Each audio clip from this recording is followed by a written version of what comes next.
Sir, in a span of 3 days, tatlong beses pong nalusutan, if that is the proper term, ni Senator Ronald De La Rosa ang NBI. First, hindi nahabol sa stairwell ng Senate. Pangalawa po, kahapon, supposedly, nagkagulo doon sa Senado and he was holed up in his office. At ngayon naman po, nakaalis sa Senate without the NBI knowing exactly kung nasan po yung senador.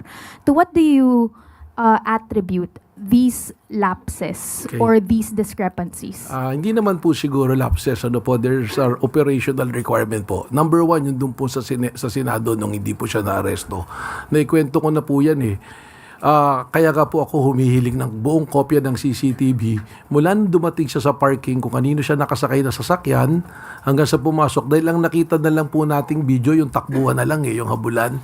Hindi po naipakita ron na magsiserve na ng warrant, kakausapin na po si Senator Bato, tinakel niya po yung babaeng ahente. Kaya po nagkaroon ng takbuhan.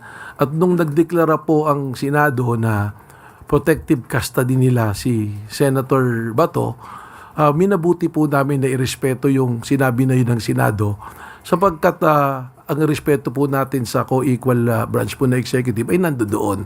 Yung pong mga issue ng legal na wala namang ganong basihan, hindi na po natin po napag-uusapan. Kaya naman, nung dumating na po sa korte, na-validate naman din po yung naging desisyon ng NBI na wag pong arestuhin si Senator Bato.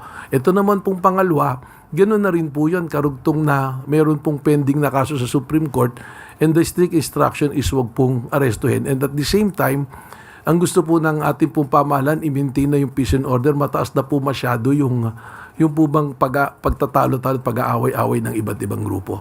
Ito naman po, hindi pa naman po validated kung talagang nakalis na po siya sa Senado at kung saan po napunta.